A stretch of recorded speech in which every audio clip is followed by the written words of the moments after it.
हूं योगेंद्र, आप देख रहे हैं नारी और नारी में। आज हम बात करेंगे पंचायत राज में महिलाओं की भूमिका। सौभाग्य की बात है कि राजस्थान की धरा से ही पंचायत राज का आगाज हुआ और आज हम बात कर पा रहे हैं। जब स्टार्ट हुआ तो उस समय को रिजर्वेशन का ऐसा महिलाओं के लिए कोई प्रावधान नहीं था, लेकिन धीरे धीरे स्थितियां बदली। आज आधी आबादी जो हम चेहरे देख पा रहे हैं, आज प्रेजेंट में जनप्रतिनिधि हैं। हमारे साथ रमा चोपड़ा जी जयपुर से जुड़ी हुई हैं, जयपुर जिला प्रमुख हैं। सुनीता गोदारा जी हमारे साथ रायसिंह नगर से जुड़ी हुई हैं, नमस्कार जी। जो पंचायत समिति प्रधान हैं। हमारे साथ शमा बानो बॉर्डर एरिया यानी कि बिल्कुल ये कहूं डेजर्ट से, रेगिस्तान से, बाड़मेर से जुड़ी हुई है हमारे साथ दनाओं से। सभी का स्वागत है। और निश्चित रूप से वो भागीदारी जिसकी हम कल्पना कभी किया करते थे, लेकिन बड़ा सवाल ये है कि क्या वास्तव में पद तो मिल पा रहा है, लेकिन कहीं ऐसा तो नहीं कि पुरुष प्रधान मानसिकता या फिर उनके परिवार के लोग वो रिमोट की तरह चला रहे हो जनप्रतिनिधियों को। ऐसे कई बार शिकायतें मिलती हैं, तो ऐसा तो नहीं। और अगर है तो कितनी फ्रीडम है कि काम कर पाते हैं अपने विवेक से, क्योंकि कुर्सी पे आप बैठे हैं, आप पे को प्रधान या जिला प्रमुख या सरपंच या पंचायत समिति सदस्य बनाया गया है। वो आप महिला होने के नाते आपको पद मिला है, लेकिन क्या वास्तव में अपनी भूमिका में वो रिटर्न दे पा रही हैं, ये बड़ा सवाल है। रमा चोपड़ा जी हमारे साथ में। रमा जी, आप जिला प्रमुख हैं, मैं आप ही के पास सबसे पहले आना चाहूंगा। देखिए, मकसद तो बड़ा ही एक, मैं कहूं कि एक ऐसा पाक इरादा था कि पंचायतों को मजबूत करना चाहिए। और जैसे हम, एक कहावत है कि गांव के झगड़े गांव में निपटें, तो गांव में डेमोक्रेसी का, एक डेवलपमेंट का एक ऐसा स्ट्रक्चर बनना चाहिए जो पंचायत से उठ करके आवे। क्या वास्तव में आज हम आजादी के इतने साल बाद भी वो सब कुछ कर पा रहे हैं?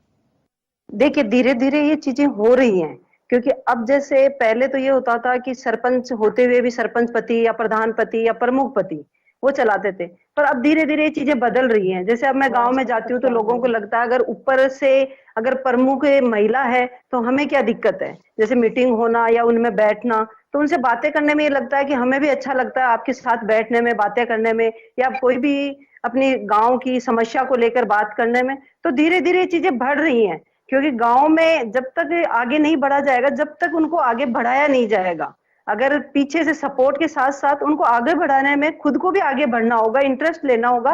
और वो काफी इंटरेस्ट बढ़ रहा है उसमें। जैसे अब मैं कहीं जाती हूँ, मीटिंग होती है, पंचायत में होती है, सरपंच होता है, सरपंच पति को थोड़ा साइड में बिठाया जाती है, क्योंकि मैं चाहती हूँ कि उनसे रूबरू हूँ और उनसे जानूं कि उसकी समस्या है, कैसे भी वो बात कर सके। जब वो मेरे से बात करेगी तो आधे कर्मचारियों से बात करेगी, उसको अवगत कराएगी। और हकीकत में ये, अभी मैं 2 दिन पहले ही, जैसे मैं अभी एक पंचायत समिति में गई, वहाँ पंचायत समिति में जो साधारण सभा थी उसमें गई, तो वहाँ ये नियम था कि अपन पुरुषों को नहीं बैठने दिया जाएगा। और जब वो सरपंच, महिला सरपंच उठ के बोली तो मेरे को बहुत अच्छा लगा, जो कि वो ऐसे सवाल पूछे उन्होंने कि हमारे को अगर ये काम करवाना है तो आप काम क्यों नहीं करते। मैंने कहा ये आपका अधिकार है, आप इनसे पूछ सकती हैं। तो ये चीजें धीरे धीरे खुल रही हैं और महिलाएं काफी आगे बढ़ रही हैं, पर जरूरी है कि उनको पुरुषों के सपोर्ट, क्योंकि जब एक साथ निकलती है तो वो कर नहीं पाती हैं। तो जैसे आप सपोर्ट के लिए धीरे धीरे उनको बैक होना पड़ता है। कई जगह ऐसे दृश्य देखने को मिलते हैं कि हाँ बिल्कुल, जैसे कहा भी जाता है कि साहब सरपंच पति हैं, ये प्रमुख पति हैं, ये प्रधान पति हैं, ऐसा कहा जाता है। जब वो वहीं पे पंचायत जब जुड़ती है आप लोगों की, तो वहीं पे मंडराते रहते हैं। और जब पूछा जाता है उनसे कि बुरा मत मानिए, मंडराना शब्द इस वजह से कह रहा हूँ कि मुझे अच्छा नहीं लगता कि जो अधिकार संविधान ने दिया है, 73वां संविधान संशोधन हुआ इस वजह से है कि पंचायतें मजबूत हो, सत्ता का विकेंद्रीकरण हो। और हम भी यही चाहते हैं कि मेरे को जब बताया जाता है तो मैं सीधा ये बोलती हूँ कि सरपंच कहाँ है। मैं सरपंच से मिलने आई हूँ, ना सरपंच प्रतिनिधि से मिलने आई हूँ। तो मेरा सीधा ही ये होता है, अगर महिला होती है वहां पहले मैं महिला को याद करती हूँ या उनको बुलाती हूँ, बैठ जाती हूँ कि आप बुलाइए, तो वो चीज होती है। वापस आऊंगा शमा जी के पास में जाना चाहूंगा एक बार में। शमा बानो जी आपके पास आना चाहूंगा। अभी क्या वैसे दृश्य क्या है, क्योंकि आप किसी सम्मेलन में भी जाती होंगी और भी लोगों से मिलते हैं।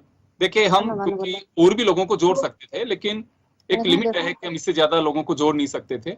लेकिन एक सैंपल के रूप में आप लोगों से हम जानना चाहेंगे कि वास्तव में स्थितियां क्या हैं अभी महिला जो जनप्रतिनिधि हैं उनको लेकर के खासकर। सबसे पहले मैं आपका शुक्रिया अदा करना चाहूंगी कि आपने एक बॉर्डर के इलाके से एक महिला जनप्रतिनिधि को अपने इस प्रोग्राम में शामिल किया। मुझे इस बात की कि आजकल जो प्रोग्राम्स हैं उनमें स्पेशली इस टॉपिक पर भी फोकस करके और आप इस बात को जनता तक पहुंचा रहे हैं। मैं ये कहना चाहूंगी कि महिलाओं की जो भागीदारी है वो निश्चित रूप से बड़ी है, और जैसा कि आपने अभी फरमाया कि जो 73वां संविधान संशोधन हुआ उसमें हमें किए गए के तहत ही हमें महिलाओं को पंचायती राज में 50% रिजर्वेशन भी दिया गया। उसी के तहत शायद मैं समझती हूँ कि हमारी जो बहनें हैं, कविता जी हैं, रमा जी हैं, सुनीता जी हैं, हम लोग आज रिप्रेजेंट कर पा रहे हैं अपने एरिया को। और मुझे लगता है डेफिनेटली देखिए महिलाएं जो है वो आधी आबादी है और हम उसको नकार करके आगे नहीं बढ़ सकते। हमें किसी क्षेत्र का भी विकास चाहिए तो उस आधी आबादी को हमें साथ रखना ही पड़ेगा। हम निर्णय में शामिल होने लगे हैं, हम बालिका शिक्षा की बात करने लगे हैं, कहीं ना कहीं एक घूंघट प्रथा जो चला करती थी वो प्रथा खत्म होने आई है और अधिकार और हक की लड़ाई हम लड़ना शुरू हो चुके हैं। इस बात की है कि देखिए कहीं भी, चाहे मैं अपनी बात करूं एज अ वुमन, मैं बालिका शिक्षा की बात करती हूँ। मुझे बड़ा दर्द होता है जब मैं, क्योंकि डेजर्ट एरिया से हूँ, एकदम बॉर्डर का एक बहुत पिछड़ा इलाका है जो मेरा इलाका है, उसमें जब मैं प्रधान बन के गई, मैं लगातार 15 साल से पंचायती राज संस्था से जुड़ी हूँ, लगातार इलेक्टेड हूँ, और जब मैं अपने फील्ड में जाती थी तो उस वक्त में मुझे बड़ा दुख होता था, बड़ी तकलीफ होती थी।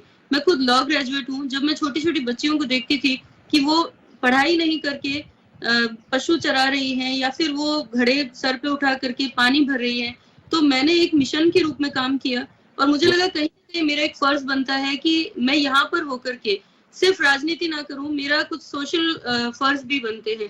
तो मैंने बच्चियों के लिए, एजुकेशन के लिए काम करना शुरू किया। विद इन 2 years मैं 2010 में प्रधान बनी और 2012 में जो गर्ल्स एजुकेशन था वो 2010 में 550 था और 2012 में 6550 एनरोलमेंट हुआ बच्चियों का स्कूल में। गुड। ये जो आंकड़ा बढ़ा, मुझे लगता है कि सबसे बड़ा जो रीजन था वो महिला होने का था, क्योंकि मैं बच्चियों को अच्छे से कन्विंस कर पाई कि मुझे नेशनल अवार्ड भी मिला। शमा जी बहुत अच्छी बात है। मैं क्लेप भी करना चाहूंगा आपके लिए कि निश्चित रूप से आप बहुत अच्छा काम कर रही है। गुड। और हमारा मकसद भी यही है कि एक महिला जनप्रतिनिधि, देखिए महिला की बात को, महिला उसके दुख दर्द खुशी को जितने बेहतर तरीके से उन अल्फाज हो, चाहे वो जज्बात, उनको समझ सकते हैं, दूसरी नहीं समझ सकता।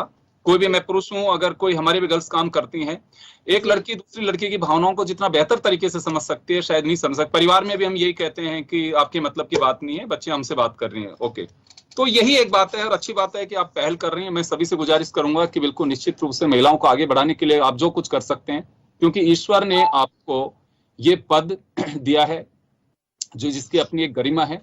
मैं सुनीता जी आपके पास आना चाहूंगा। हाँ जी, नमस्कार सर।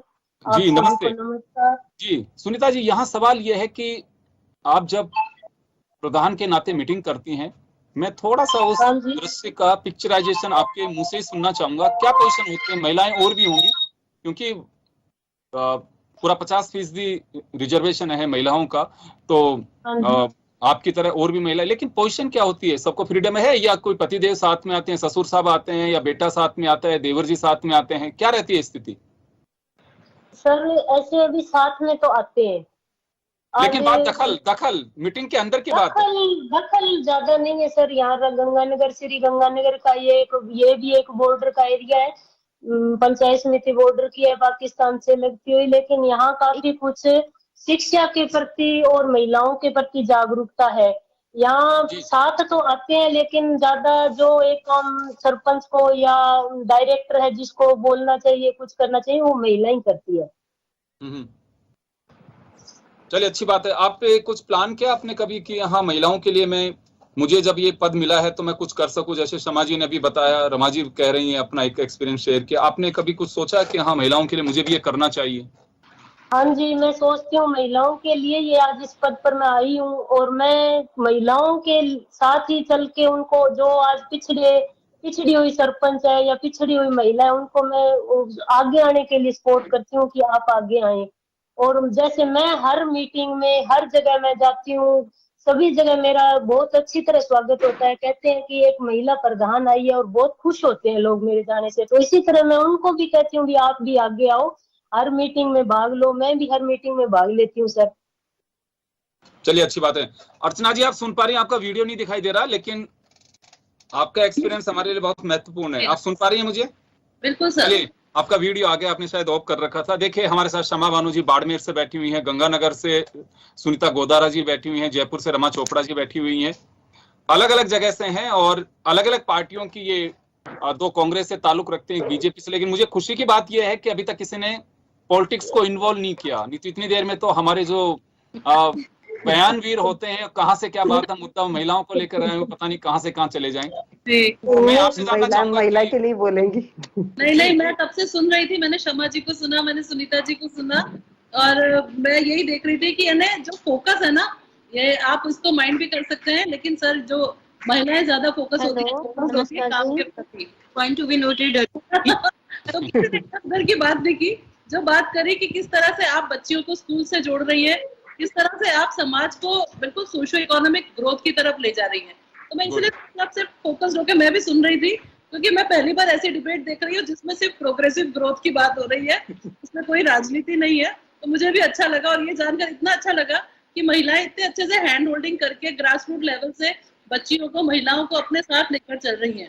यानी समाज को लिटरली यही चीज की जरूरत है। आप लोगों को अगर मौका मिला है और आप उसकी ड्यूटी को बहुत अच्छे से निभा रहे हैं, तो मुझे लगता है 15-20 साल में उसका रिजल्ट भी दिखेगा। क्योंकि कहते हैं ना, अगर एक महिला पढ़ती है तो उसके साथ आगे की 3-4 पीढ़ियां जो होती हैं वो पढ़ती हैं, यानी वो एक आगे ग्रोथ की तरफ बढ़ जाती है।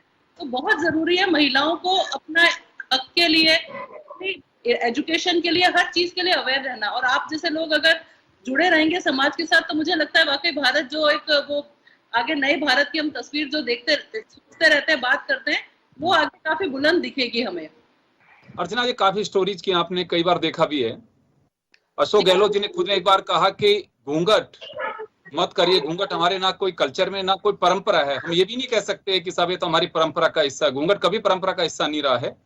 लेकिन उसके साथ ही जैसे महिला जनप्रतिनिधि हैं, उनके साथ में कोई बताता है कि साहब कौन है साहब जो साथ में है, ये कि सरपंच पति हैं साहब, प्रधान पति है, जिला प्रमुख पति हैं, तो होने चाहिए। देखिए, वो साथ हैं, कोई बात नहीं है, लेकिन बात दखल की है यहाँ पे। अभी भी आपको लगता है कि वो दखल पुरुष प्रधान मानसिकता का है, जिसे दूर करने की भी आवश्यकता है?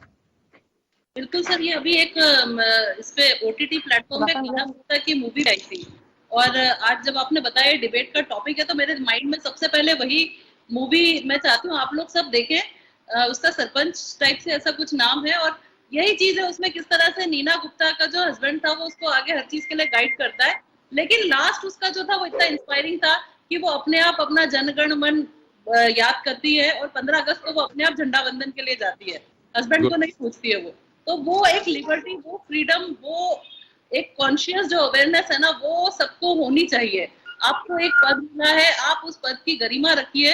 ठीक है, हम हस्बैंड्स की तो मुझे लगता है नॉर्मल नेचर है, घर पे सुनते रहते हैं, लेकिन अगर हम प्रोफेशनल होकर बाहर निकल रहे हैं, हमको कुछ दिए गए हैं अपने टास्क, हमको वो जो फर्ज निभाना है ना, उसमें अपनी कॉन्शियस को सुनना चाहिए, क्योंकि जनता ने जो है आपको चुना है अपना नेता, अपना रिप्रेजेंटेटिव।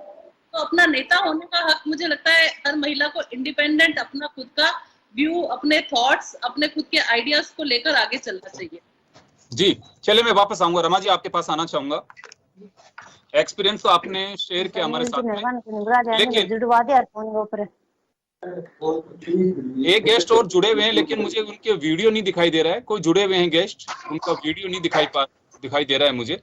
कविता जी जुड़ी हैं क्या हमारे साथ में, जिला प्रमुख हनुमानगढ़? कविता जी, आप सुन पा रही हैं? हेलो, नमस्कार सर। कविता जी, सुन पा रही हैं आप मुझे? हाँ जी, हाँ जी जी। कविता जी, आपका वीडियो नहीं मिल पा रहा है लेकिन मुझे, खैर, लेकिन चलिए आप बोलिए, आप अपना एक्सपीरियंस शेयर करेंगे कि कैसा कार्यकाल रहा आपका, महिलाओं के लिए क्या किया और अभी क्या कुछ करने की जरूरत है आपको? हाँ जी, मैं जरूर बताती हूँ। आप सभी को सबसे पहले मेरा नमस्कार है। प्रमुख जुड़े हुए हैं, प्रधान जुड़े हुए हैं, सभी को मेरा बहुत बहुत बधाई हो, आप सभी को धन्यवाद। जी जी। मैं कविता मेघवाड़ हूँ, जिला प्रमुख हनुमानगढ़ की हूँ मैं, और मैं एक महिला होने के नाते मैं पंचायती राज में पहली बार आई हुई हूँ। मैंने पंचायती राज में पहली बार चुनाव लड़ा जी।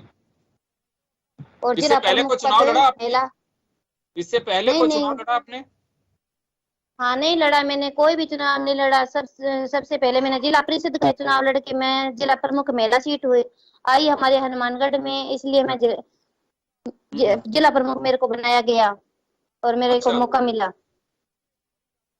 और मैं जी सभी पंचायती राज महिलाओं की भागीदारी के लिए हमें 50% जी। तो महिलाएं आगे भागीदारी कर आपके रही है। परिवार जी, कविता जी, आपके परिवार के लोगों का क्या दखल रहता है? सपोर्ट कहूँ या दखल कहूँ, क्या रहता है हाँ, उनका? मेरे परिवार वालों का फुल सपोर्ट था मेरे साथ।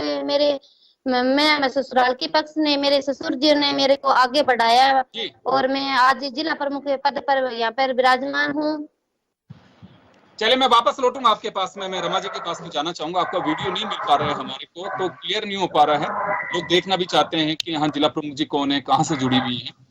रमा जी, आपके पास आना चाहूंगा मैं एक बार। अभी आपको क्या जरूरत महसूस होती है कि हाँ, अभी जैसे अर्चना जी ने कहा कि तस्वीर आज थोड़ी बदल रही है, कल और बेहतर होगी, और निश्चित रूप से हमें आशावादी होना चाहिए कि कल ज्यादा बेहतर होगा, और वही प्रयास किए जाते हैं। लेकिन अभी क्या महसूस होता है कि हाँ, इस रूट पे चलना चाहिए? देखिए, मुझे अच्छे से ध्यान है कि गवर्नमेंट कोई भी हो, मैं राजस्थान का उदाहरण लूंगा, और राजस्थान का सौभाग्य है कि यहीं से इसका आगाज हुआ था। 3 चरण में पंचायत राज को समझने की जरूरत है। जिला परिषद, पंचायत समिति, देन पंचायत। 3 चरण में हमारे ये गठन इस तरह से किया गया है। अभी क्या महसूस करती हैं कि हाँ, राइट्स मिलने चाहिए? किस तरह के? अशोक गहलोत साहब जब पहली बार मुख्यमंत्री बने थे, बहुत सारे अधिकार दिए थे उन्होंने कि पंचायतों के पास में ये विभाग भी जाने चाहिए, ये भी विभाग जाने चाहिए। लेकिन अब मुझे पता नहीं है कि आप लोगों के यहाँ क्या पोजीशन है, कितने अधिकार मिले हुए हैं, और ब्यूरोक्रेसी वहां पे भी आपके हावी है, या फिर जिला प्रमुख को पूरी फ्रीडम है? नहीं, देखो, ये तो अभी भी है, क्योंकि जो अगर अपोजिशन पार्टी से आते हैं तो कई मुश्किलें तो आती हैं। हर कोई जनप्रतिनिधि ये बता सकता है कि हाँ, ये चीजें आती हैं, पर हमें एक ही लक्ष्य रखना पड़ता है कि हमें सिर्फ काम करना है, काम को लक्ष्य लेके ही आगे बढ़ना है। तो मेरा तो यही है कि अपोजिशन पार्टी हो, मेरे को मेरे काम से है, मेरे की जो मैं काम कर सकती हूँ, सो ज्यादा से ज्यादा काम करना चाहती हूँ। क्योंकि जो मेरा जयपुर जिला है, दिक्कत क्या आती है? दिक्कत आती है कुछ आपको? देखो, कई चीजें आती हैं। जैसे हमारे साथ जो सेक्रेटरी में आईएएस लगे होते हैं, उनका ट्रांसफर जल्दी कर देते हैं, बार बार ट्रांसफर, जैसे अभी आईएएस आरएस के इनके निकलते हैं। तो जब हम ग्रामीण के लिए कुछ करना चाहते हैं तो वो चीज चेंज हो जाती है। तो हमें कई जगह दिक्कतें तो आती हैं, पर हम भी उसके लिए डट के खड़े रहते हैं कि हमें आगे बढ़ के काम करना है। हम उस चीज को नहीं देखते कि ये करेंगे, जो करते रहेंगे, पर हमारा लक्ष्य एक है कि मेरे जिले में मेरा काम कैसे हो, मेरा एक ही है। क्योंकि जयपुर जिला बहुत बड़ा है, और जैसे अभी माना जाए तो बजट एक ऊंट के मुंह में जीरे के समान है। तो उस बजट को मैं कैसे डिवाइड करूं, कहाँ प्राथमिकता है? जैसे मेरे छोटे स्कूल से होते हैं, प्राथमिक स्कूल, तो मैं सबसे पहले उनका अभी वो सर्वे करवा रही हूँ। और जैसे आंगनबाड़ी केंद्र है, उनमें शौचालय हुआ या कक्षा कक्ष हुए, तो पढ़ाई को और शिक्षा को ज्यादा आगे बढ़ा के महिलाओं के प्रति आगे बढ़ाना। जैसे अगर आंगनबाड़ी केंद्र में देखा जाए तो महिलाएं होती हैं, छोटे बच्चे होते हैं। मेरे यहाँ कम से कम 295 ऐसे शौचालय हैं आंगनबाड़ी केंद्र के जहाँ शौचालय ही नहीं है। अब एक चीज देखो, अगर वहां महिलाओं को सुविधा नहीं मिलेगी तो आंगनबाड़ी में बच्चे कैसे भेज पाएंगे? गांव के बच्चे अगर पास जाएंगे तभी वो शिक्षित बनेंगे। प्राथमिक स्कूलों में उसमें सुविधा है कि नहीं है? तो क्योंकि मेरे को अभी 6 महीने हुए हैं, और 6 महीने में ये छोटी छोटी चीजों को मैं सर्वे करके, उसे पता करके, और आगे क्रियावान तक पूरा ऐसे करना चाह रही हूँ कि प्रॉपर मैं उसको यूटिलाइज करके आगे काम करूं। बहुत अच्छी बात है रमा जी, मैं आपको शुभकामनाएं प्रेषित करना चाहूंगा, और मैं तो कहूंगा कि आप अपने जज्बे को कमजोर मत होने दीजिए। पार्टियां कोई बाउंड नहीं होती है। अगर आपने काम करने का जज्बा है, आप कैपिटल में बैठी हुई हैं, आप इतनी तरक्की करिए कि लोग आपसे पूछें कि आपने ये सब कुछ किया कैसे। एक मॉडल रोल मॉडल बनिए।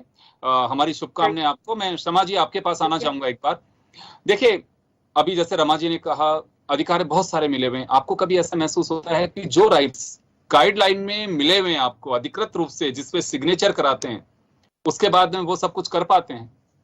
सर, मैं ये कहना चाहूंगी, सबसे पहले तो जब ये 5 राइट्स अशोक गहलोत जी ने, हमारे माननीय मुख्यमंत्री जी जब पहले मुख्यमंत्री थे, तब जब दिए थे, तब भी मैं प्रधान थी, तो उस वक्त, हाँ जी, उस वक्त में बहुत अच्छा काम किया था।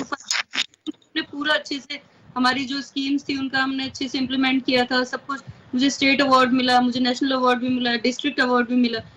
मैं सिर्फ ये कहना चाहूंगी, जैसा कि अभी मेरी बहन रमा जी ने बताया कि कहीं हमें कोऑपरेशन की कमी दिखती है, चाहे वो IAS ऑफिसर हो या चाहे कोई और हो, तो मैं एक निवेदन करना चाहूंगी कि मुझे बाय गॉड गिफ्ट मुझे लगता है कि हमें कहीं ना कहीं हमें अपनी काबिलियत को खुद निखारना होगा, हमें अपनी शख्सियत को खुद निखारना होगा और हमें अपने आप को सशक्त बनाना होगा।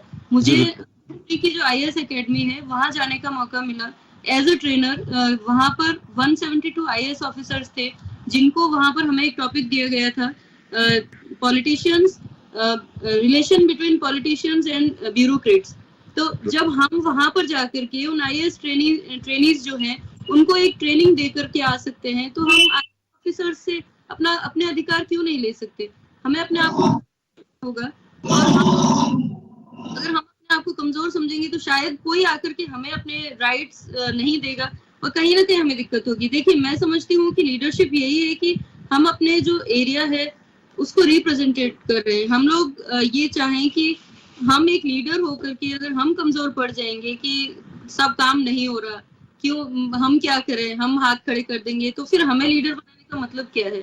तो मैं समझती हूँ लीडर होता है, बस लीडर होता है। और हम लोग ये क्यों समझें कि हम महिला हैं या फिर वो पुरुष है? हम लीडर हैं, जैसा पुरुष लीडर है वैसे ही महिला लीडर है, तो हमें कोई शक करने की बात। आपको लगता है कि कई महिलाओं के खुद के जहन में भी ये बात होती है कि ओ मैं तो महिला हूँ, ये ऐसे कैसे कर सकती हूँ?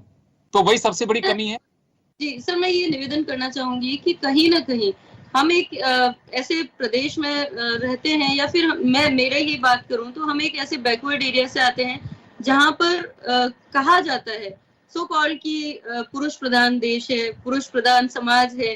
तो ये चीजें बचपन से ही हमारे दिमाग में घर कर जाती है। तो हम लोग जब बड़े होते हैं धीरे धीरे हम लोग, हमारा माइंड सेट हो जाता है कि पुरुष प्रधान समाज है, पुरुष प्रधान देश है, तो हम अपनी जगह कैसे बनाएंगे? तो सर ऐसे हजारों हमारे पास में रोल मॉडल्स हैं जिन्होंने पुरुष प्रधान समाज में अपनी जगह बनाई है, अपने आप को उन्होंने काबिल बताया है और उन्हें स्वीकार करने के लिए यही देश उन्होंने उनको अप्रिशिएट भी किया है। ऐसा नहीं है कि उन्हें अप्रिशिएशन नहीं मिला। बस वही है कि आप अपने मन से जो ये जहन में जो ये थोड़ा सा घबराहट है इसको बाहर निकालिए और अपने सपनों को आप पंख दीजिए। उन्हें पंख देंगे तो बिल्कुल हौसला मिलेगा। आपके लिए उड़ान के लिए बहुत बड़ा आसमान है और आप जरूर उड़िए, निश्चित रूप से। मैं लौटूंगा आपके पास में। मैं सुनीता जी के पास जाना चाहूंगा। सुनीता जी, आप सुन पा रही हैं मुझे? सुनीता गोदारा जी सुन पा रही हैं? हाँ जी। जी सुनीता जी, मैं आपके पास आना चाहूंगा। बजट को लेकर के कुछ बात आई। एक तो बजट, और दूसरा कभी ऐसा महसूस होता है कुछ आपके साथी जिनसे कभी कोई कॉन्फ्रेंस होती होगी, कभी कोई सम्मेलन होता होगा जिसमें जाते होंगे कि ये सत्ता पक्ष का प्रधान या जिला प्रमुख है, ये विपक्ष का है, तो ये भेदभाव कहीं दिखाई देता है उसमें, काम में?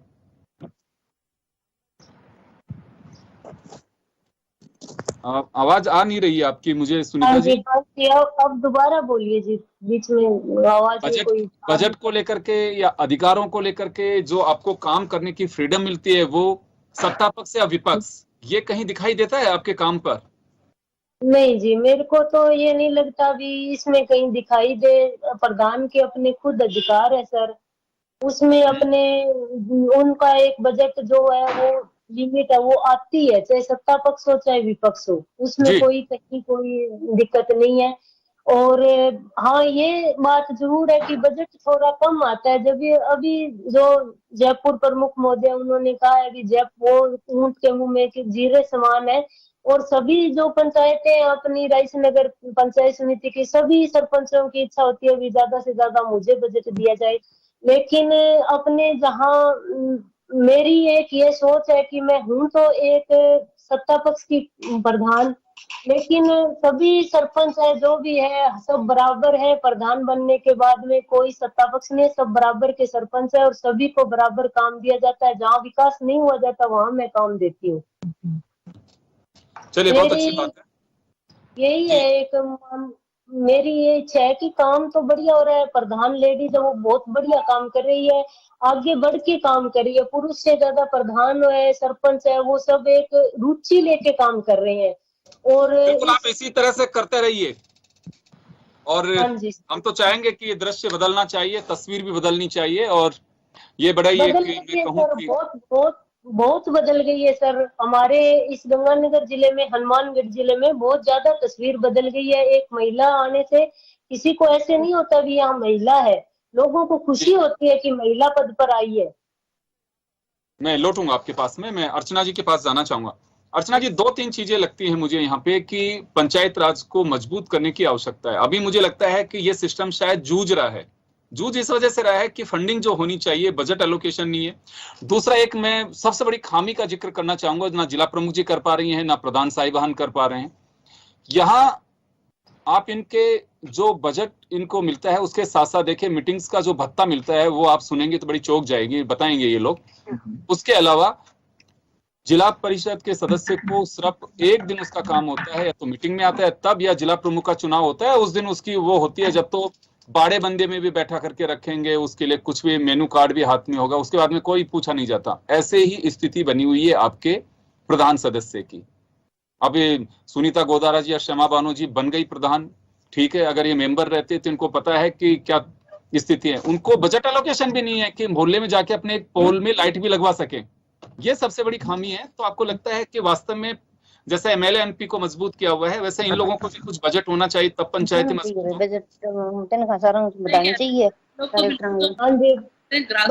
सुनीता जी मैं लौटूंगा सुनीता जी लौटूंगा। अर्चना जी से सवाल है मेरा ये जी, ये ग्रास रूट लेवल को हम लोग स्ट्रॉन्ग करने की बात करते हैं।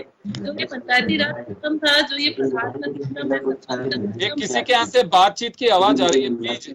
रमा जी, आपके यहाँ से आपके यहाँ से कोई आवाज आ रही है या किसी के यहाँ से कोई बातचीत हो रही है, उसको बंद करिए।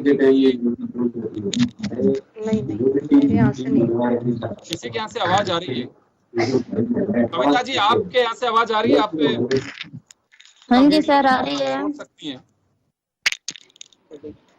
हेलो अर्चना जी। जी, तो बस यही बात थी। हाँ जी सर, नेट की प्रॉब्लम हो रही है सर, आपकी आवाज आ नहीं रही। ठीक है मैम, आपके नेट की प्रॉब्लम है, आप आउट हो सकती हैं क्योंकि आपका वीडियो नहीं आ पा रहा हम तक। हाँ जी सर। जी, चलिए, मेरा सवाल अर्चना जी से है। जी अर्चना जी।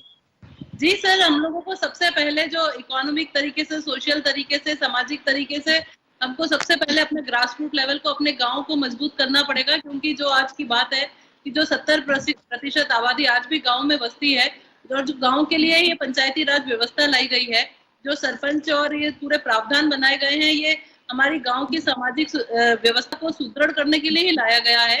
तो अगर इसमें चेंजेस चाहिए तो मुझे लगता है ये बिल्कुल आपकी जो बात है बिल्कुल सही है। चीज को एक मोमेंट बनाया, बिल्कुल एक कैंपेन बनाया जाए और इस चीज को रेस किया जाए। मुझे लगता है कोई ना कोई तो सुनेगा। तो आप सारे जितने मेंबर्स हैं, आप लोग सब साथ में आइए। आज के टाइम तो सोशल मीडिया का जमाना है, और जहां तक बात है, प्रधानमंत्री जी भी मन की बात करते हैं। तो अगर आप कोई लिखेंगे तो यू नेवर नो कब कौन कहां पर क्लिक कर जाए। और जो चेंज आना है, जो हम चाह रहे हैं, जो आप लोग बात कर रहे हैं, जो समस्याओं से आप जूझ रहे हैं, तो कोई ना कोई तो होगा जो सुनकर उसमें चेंजेस लाने की पहल करेगा। तो मुझे लगता है यहाँ पे भी स्ट्रगल थोड़ा सा आप लोगों को ही करना पड़ेगा, लेकिन जब आवाज सुनी जाती है। जी शमा जी, आपको लगता है कि जो आपके मेंबर साहिबान होते हैं उनका कोई बजट होना चाहिए? क्योंकि मैं जो जहां तक समझ पाता हूं केवल बस वो मीटिंग में आते हैं, उस दिन कुछ भत्ता, कितना पैसा मिलता है कि प्रधान के जो मेंबर होते हैं उनको? मैं खुद समिति सदस्य रही हूँ, तो मुझसे बेहतर कौन जान सकता है कि कितनी प्रॉब्लम्स होती हैं। तो डेफिनेट प्रॉब्लम है, और मैं भी निवेदन करना चाहूंगी आपके चैनल के माध्यम से भी, और हमने पहले रिक्वेस्ट किया भी है। और जैसे अभी प्रधान का जो वेतन है वो भी बढ़ा है, 7,500 समथिंग हो गया है। पहले प्रधान का, सदस्य को जो मिलता है, हाँ, सदस्य को वेतन, सदस्य का तो बहुत कम है, 700-800 रुपए। और भी सर होना चाहिए, जैसे जो कहीं ना कहीं वो भी रिप्रेजेंट कर रहे हैं अपने पर्टिकुलर एरिया को, तो उनको भी इतना तो राइट होना चाहिए कि वो किसी का काम। ये कहा जाता है कि 1.5 पंचायत का सदस्य होता है, उसको बेचारे को इधर का भी नहीं रखते, उधर का भी नहीं रखते, सिर्फ एक दिन वोट देने के काम आता है वो।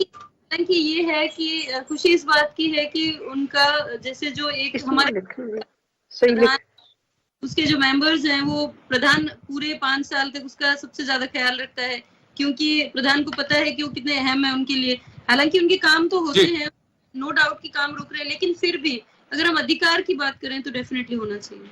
चलिए, मैं माफी चाहूंगा, समय का अभाव है, और बहुत अच्छा सभी की दुआओं से हमने टॉपिक भी लिया। हमारी इच्छा थी कि इस टॉपिक को हम जरूर लें और महिला जनप्रतिनिधियों को हम जोड़ सकें ताकि उनकी मन की बात जा सके।